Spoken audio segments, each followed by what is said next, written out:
So the headrest is here. She can rest her head on the back like that. But there's also ways she can exercise her neck muscles to make them stronger.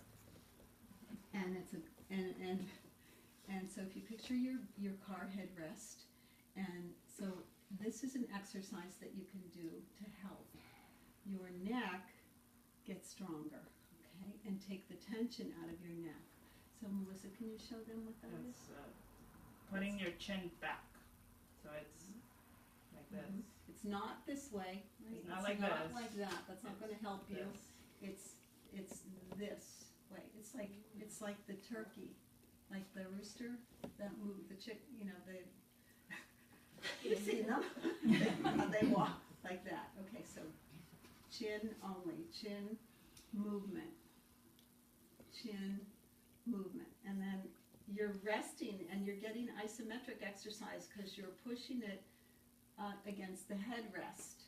So it gives an extra. I have people do this at home, but when you do it in the car, it's so much easier, and it helps you align, and it helps you not.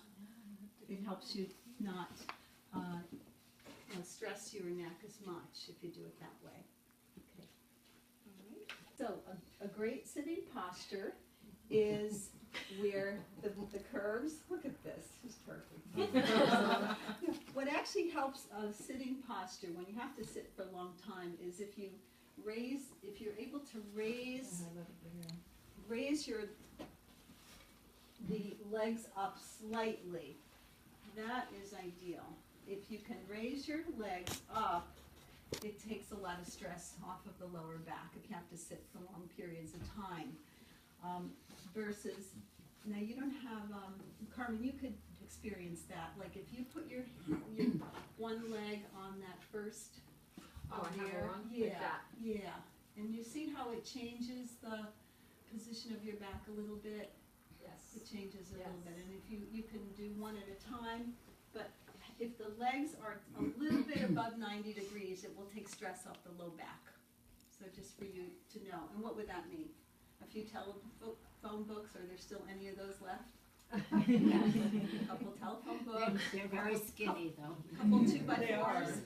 Couple 2x4s.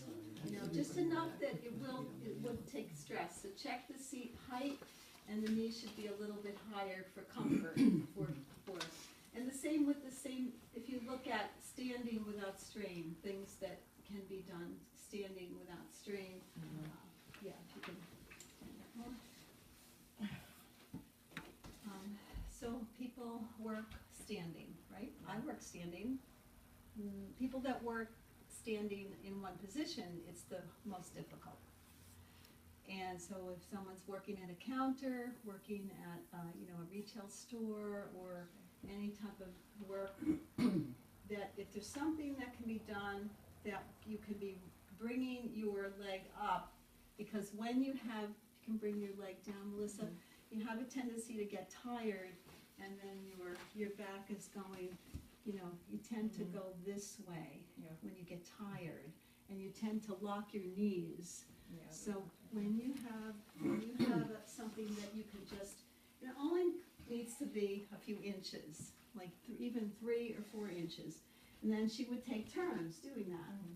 Remember when the good old days when you're supposed to iron clothes, and it was supposed to take an hour or two, or I don't know what that is, but that you would be doing this, just taking time, just changing one leg after another, because otherwise, if you stand for a long period, your knees lock, and then you're going into this exaggerated posture like that. So hopefully that. Now the other thing I want to show you is the use of lying down position. So your best resting position on your mattress is lying on your back or your side, and not on your stomach. So lying on your back is, you can put a pillow under your knees. Sometimes you'll see that if you're lying on your back, there's a diagram here that when a person is experiencing back pain and they place pillows under their knees, or lying on your side and put a pillow between your knees, and that helps because if you're on your side what happens if your hip automatically goes down, the top hip automatically goes down, so it can be stressed during the night. But if you have a pillow between your knees, it will help hold that position better that way. Now, the other thing I wanted to share with you is sleep pillows. So sleep pillows come in all shapes and sizes, and people bring them into me, and they say, "Oh, I've had this for 20 years," or they say, "Okay, I'm not exaggerating. Some people say I have 8 pillows. I've bought 8 pillows in the last 3 years, and they're like all over the house, and none of them seem to be working." So it's important. I ask my patients to bring in their pillow because the pillow can either be helping your alignment or making it worse. So a pillow is going to either push your head up. It's either going to make the alignment of your neck really good. Now this is a type of pillow, one of the types of pillows that I recommend. And did you ever see one with the center that's lower? You can see this, right, how that is depressed like that?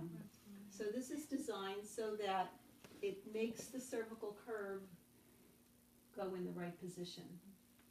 It actually is like braces at night. So your head should be retainer. whole. See? So like this. So this, your back of your head is in the depression part, and then that part of the pillow forms the neck the way it should go.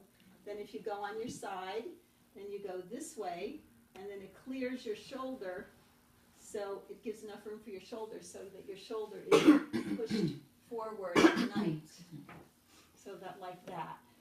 Some people can do the same with a feather pillow. They can do that effectively. Some of the feather pillows don't behave. So, but that is important. You don't want a pillow, a huge pillow that, see, if you get a big polyester filled pillow, it will be pushing your neck up like this. And it's terrible. It's terrible because remember, these nerves control the heart, the thyroid, the lungs, so you're stressing those organs all night if you have a pillow that you're pushing your head up like this. And a flat pillow doesn't really do you much of anything because it doesn't really, it's better than it's the same as having no pillow at all. So the goal is to have a pillow that will do this. So if you haven't brought your pillow to one of your appointments, please bring it and I will be happy to check it for you. Okay, so because what happens in your neck, everything's connected. The neck and the low back, everything is connected. I had one student, one of my patients, she weighed almost near 100 pounds, and her backpack was 34 pounds. We put it on the scale. Now this young lady, she's 12 years old, and she had a 19-degree scoliosis, which I had worked with her all summer, and actually over a period of 6 months, and the curve went to 10 degrees. It went from 19 degrees to 10 degrees. And so here she's going back to school, and now all the work we did, what's going to happen? So I just want you to just listen carefully to share this with others, and that you have to do the best you can with what you have to do with a backpack. Okay. All right, so Melissa, how much is in this? We put this on the scale. This is 10. Okay, this is 10 pounds. And so a student really shouldn't have more than 15%, like a young woman should have 15% of their body weight only in books, and a young man 20%. But some sources say 10%. That means if a person weighs 100 pounds, they should only carry 10 pounds of books. And then the max, if it's a male, that he should be if he's 100 pounds, he should be carrying only 20 pounds of books. And this young lady was carrying 34 pounds, and she's 12 years old. But 12, but, so if this is not supported, if this